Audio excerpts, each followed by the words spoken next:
My name is Rose Watson, and I've been married for a decade, living separately from my mother-in-law, who resides far away.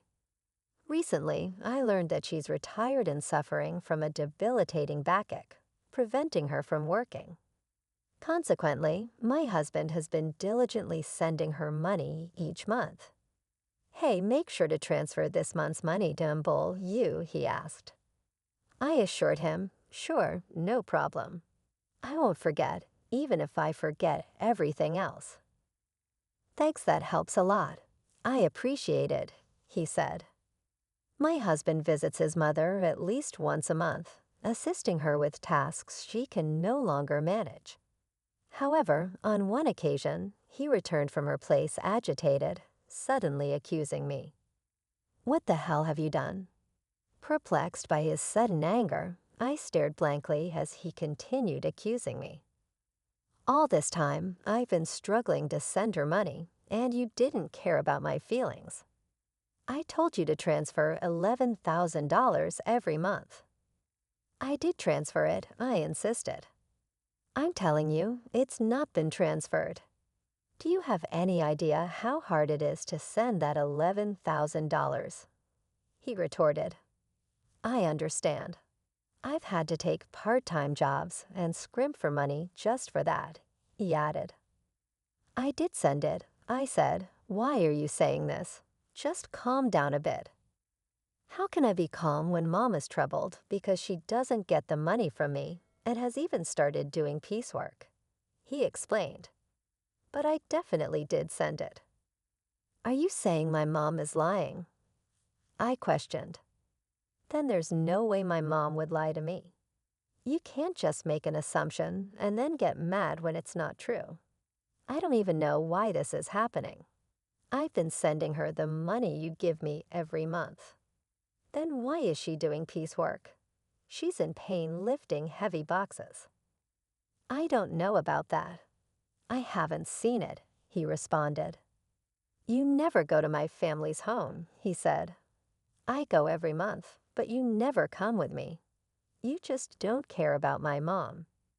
"That's not true," I defended. "There's no need for me to go every month, and it's so far away. I don't want to waste my only day off."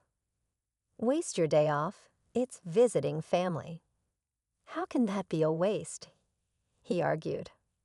"Well, that's your family. You wouldn't think twice about it. But you don't go to my family's house, do you?" I responded. "Of course not.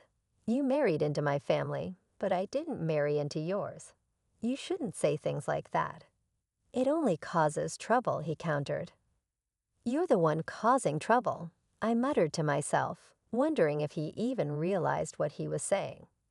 Frustrated, I tried to escape to the kitchen, but he followed me, still angry. "I'm not running away. I just want you to calm down. Maybe we should have a coffee and talk this through," I suggested. "I don't need that. Give me back all the money I've been giving you to send to my mom," he demanded. "Why are you saying that? I'm your wife of 10 years. I've never lied to you. You should just believe me when I say I've sent it," I pleaded. "I bet you've been spending my money. What did you buy? Where's the $1,000 going every month?" he accused. "If I had bought something, there'd be new things in the house, right? But there aren't. If it were clothes, there'd be new clothes, but there aren't. I haven't bought a single piece of jewelry since we got married." "I don't understand why you're accusing me," I defended. "Even so, you must be using it for something, or maybe you're saving it for yourself, planning to leave me," he speculated. "Why would you even think of divorce? We have kids," I questioned, bewildered by this sudden turn in our conversation. I would never entertain such thoughts. "How am I supposed to know? I can't trust someone who lies like you. Why won't you understand that I've been sending the money to your mom? Then why isn't it reaching her?" "I have no idea. Could you be sending it to the wrong place?" I suggested. "No way. I have your mom's bank account number registered with the bank. Unless she changes it, there's no way that could happen. Then the only thing I can think of is that you're stealing it. Stealing? Yeah, that's right. You're stealing my money, not sending it to my mom. That's it. I want a divorce. I can't be with a thief like you. Let's get divorced, he declared. Hold on. Why does it have to come to this? What about our kids? I asked. I don't care about the kids. I don't need a wife who makes my mom suffer, he said coldly. No matter how much I tried to reason with him, my husband just couldn't stay calm. To say he didn't care about our kids was beyond hurtful. I had been desperately trying to make him believe me, but hours of getting nowhere had passed. Then there's nothing else to be done, I thought to myself after 10 years together. Quietly, I responded to his demand for divorce. All right, divorce it is. Kicked out by my husband, I left the house with our child. Make sure you file the divorce papers, he said. Conveniently, he had already prepared the divorce papers, as if he knew this would happen. I never thought I'd have to sign something like this, but now there was no other choice. I left the house, went straight to the office to file the papers, and decided to stay at my parents' house for now. My child was shocked by the sudden turn of events, but all I could do was reassure them with empty words. It's going to be okay. After settling down in a new place with my child, I got a call from my ex-husband, Mark. Something weird is happening, he said, out of the blue, as if we were still married. What do you want with me, a stranger now? I know we're strangers. You call me suddenly. Don't even ask about your child, and say something weird is happening. You sound much weirder, you know. Well, here's the thing, Mark started. I've been sending the money to my mom myself, but she says it's not being transferred. Maybe you're not transferring it, I said. That's impossible. I did it myself, he argued. I don't know about that. Maybe you're doing it unconsciously, or perhaps you only dreamed you did it, I replied. Don't compare me with you, he shouted. Then don't call me. I'm not free to deal with this, I said coldly. You're working as usual, so you're free. How much more will he belittle me? I thought. He must think I'm just sitting around doing nothing. My bank statement shows I sent the money. The money's been withdrawn, but my mom says she didn't receive it. What do you think that means? Maybe you sent it to the wrong person, I suggested. Then where did I send it? He asked. I don't know. Maybe you're giving it to some other woman, I said sarcastically. That's ridiculous, he responded. To me, it's ridiculous to even have this conversation, but Mark doesn't seem to think so. Anyway, I have nothing to do with it. Wait, that's too cold. You can't just cut ties so easily, he pleaded. I'm not cold. The moment you decided on divorce, you were out of my life, I said. How can you cut ties so easily? A woman doesn't look back. What's the use of dwelling on the past? On you? It's a waste. I'm in trouble here, not my problem. Can't you at least listen to me? How utterly self-centered. All right then, start from the beginning. Tell me what's happening and what's going on, I said. Well, it was the day I said I wanted a divorce, remember? I went to check on Mom at her house, right? I asked her why she was doing piecework, even though I sent her $1,000 every month. She said she hadn't received any transfers, so she had to do piecework to get by. Now I get it. That's why you were so angry and thought I was pocketing the money, I said. Yeah, that's right. But even when you transferred it yourself, it didn't get there. Yeah, that's what's happening. So doesn't that mean it wasn't me? I don't know about that. When you were in charge, maybe you were pocketing the money, he said. That's awful. If that's what you think, then I'll go to your family's house myself. "What are you going to do there?" he asked. "Maybe I'll find out something if I go," I replied. "Yeah, maybe so," Mark said, and we ended up going to my husband's family house together for the first time in a while. When we got there, his sister was there. "Oh, why are you here, Selena?" I asked. "I came back because I'm worried about Mom," she said. "What about your husband?" I questioned. "We're divorced, just like Mark," she answered. "Oh, so you divorced and came back to your family home?" "Yes, I did." "When did you come back?" 6 months ago." 6 months? Never mind that. Mom, is it true that you didn't receive the money as sent?" I asked. "It's true. It doesn't change the fact that the money wasn't received, whether both of you are here or not," my mother-in-law replied. "But did you print out your account record and your bank book lately?" I asked. "Yes, I did, just 2 days ago." "Can I see the bank book?" "Sure." "You can't show that." "Why would you show a bank book to someone else?" "You're a stranger now," Selena said. "Why would you think she'd show you something so important? Are you out of your mind?"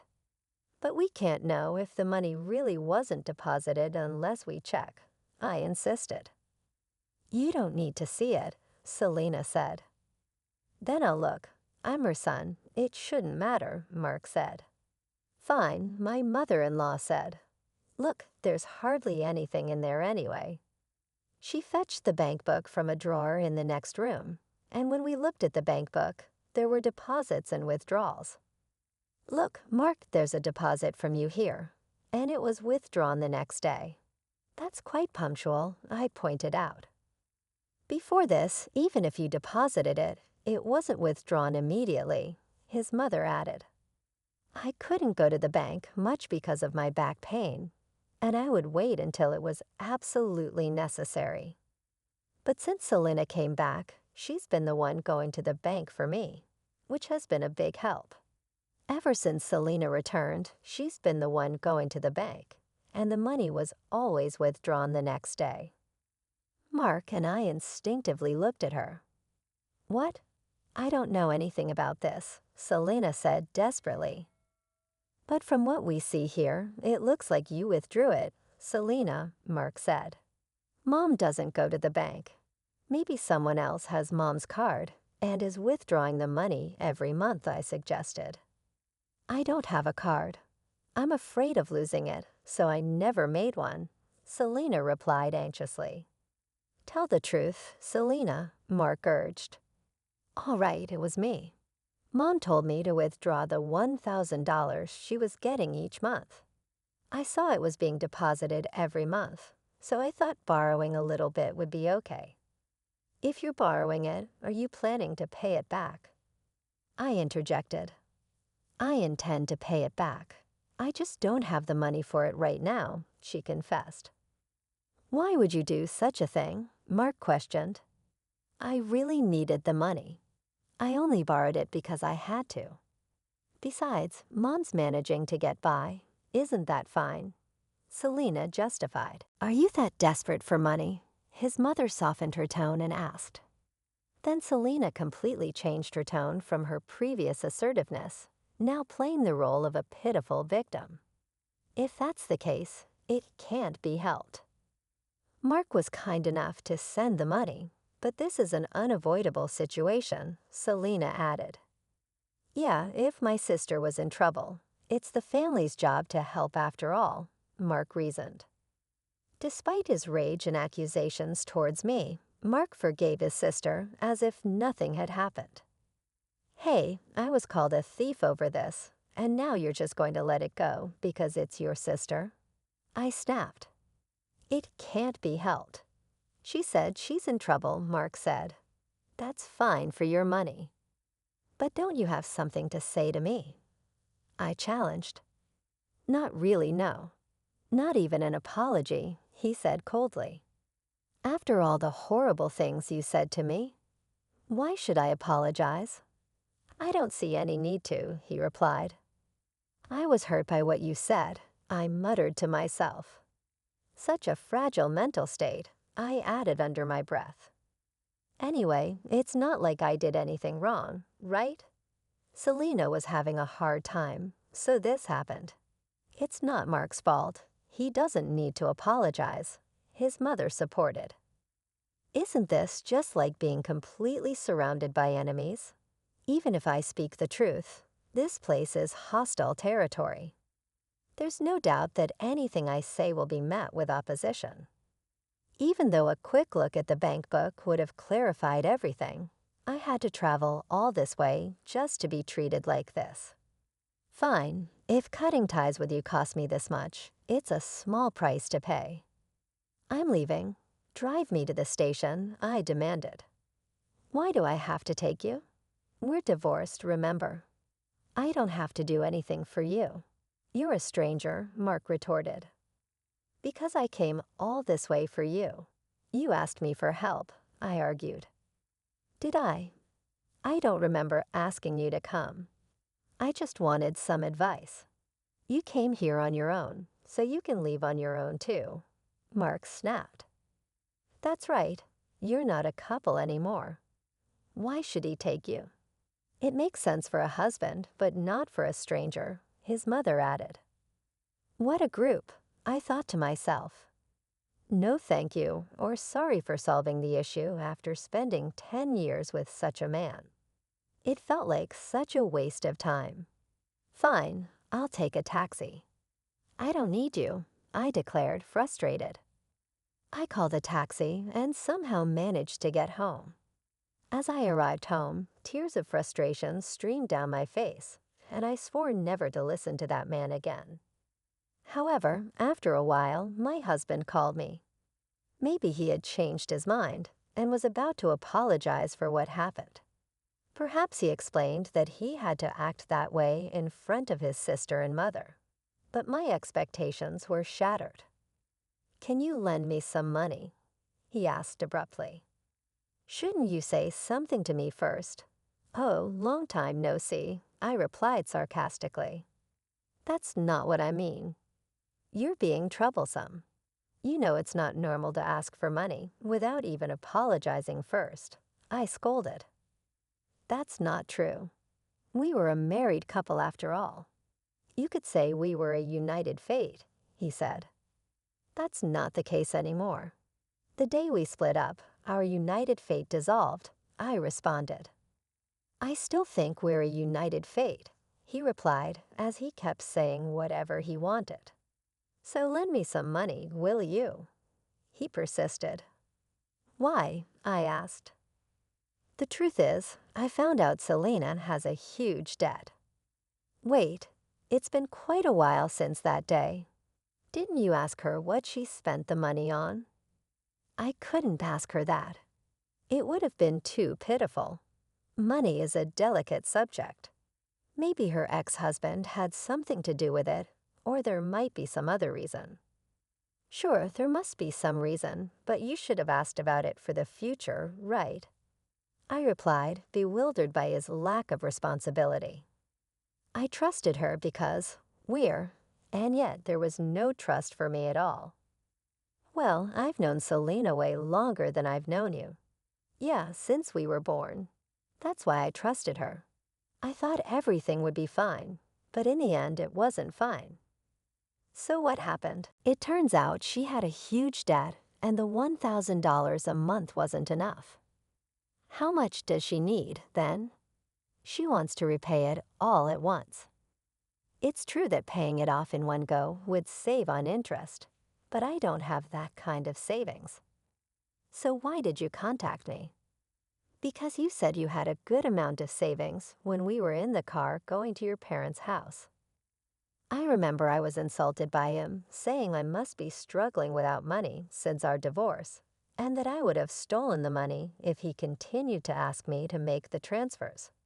Angered by his belittling words and the assumption that I couldn't survive on a part-time job, I ended up revealing that I was trading stocks and making a good profit. But would that lead to an ex-wife being asked for a loan? Selena said she's in debt for $30 million. $30 million? Yes, so please lend me the money. It's okay, right? First, why does she have such a huge debt? I was curious too, so I asked her. It turns out most of it was from shopping, and it's all brand items.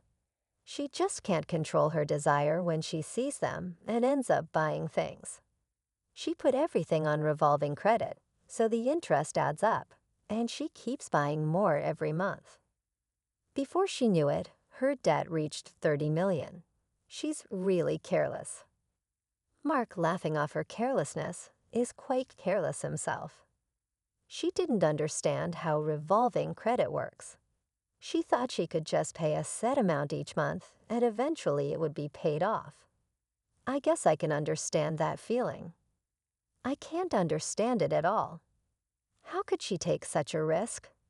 And wasn't this the reason for her divorce?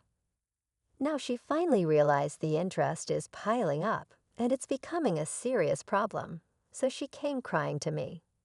But I don't have that kind of money. I told her I couldn't give more than $1,000 a month. Then she suggested borrowing from you. What? Why me? You said we were strangers, and you didn't even need to drive me to the station. That's all in the past. The past should be washed away, like water under the bridge. What a selfish and convenient way of thinking. Would anyone accept that? So you could afford to lend it, right? Well, yes, I do have that much in savings. Then lend it to me. I just made a lot of money with stocks recently, so you win some, you lose some with stocks, right? Yeah, that makes sense. But didn't you say stocks were like gambling? Isn't it gambling? You always ridicule me for playing the stock market, calling it a gamble, right? Did I? When you wanted a divorce, you hurried to separate because you said having a wife who gambles on stocks would lead to trouble. I said that when I didn't know how much you had saved. So that's why you asked me how much I had that time. You ridiculed me, but then I mentioned I had savings. Well, yeah, I didn't expect you to have that much, but I'm glad I inquired. But even at that stage, you still dismissed it as gambling. Well, yeah, but let's not worry about it. I was foolish. All right, that's not all right. You are really cruel, and now you want money. I saved for our child. You're worrying too much. Our child won't need that money for a long time. It's silly to start saving from now. Money rots if you don't use it. Money rots? I've never heard of money rotting. Think of this as an investment. It's like investing in me. Why would I invest in you? Just do it. Lending me the money would be the smartest move, right? Look, if I lend you money, it won't come back, right? You're still sending $1,000 a month to your mom. Where will you find the money to pay me back? All right, I'll pay back $1,000 a month. Are you crazy? How many years do you think it will take to repay it that way? Don't say that. I really regret it. Regret? Yeah. If we hadn't split up, I wouldn't have to beg you for money now. I have to ask, isn't that unjust? So you're just after my money? No, it's not like that. We don't have love, but we can rely on each other. It feels like I'm only being relied upon. You're so rigid. Thinking like that won't make you happy. We could even remarry. I didn't mind our marriage that much. Wow, I do mind. I don't want to be with someone who can't apologize. Fine, I apologize. Sorry, is that good enough? What are you apologizing for? Explain in 400 characters or less what you did wrong. I just apologized because you said so. Pathetic. Don't ever call me again. Why? I apologized, so will you remarry me or help me? My sister is suffering. Shut up.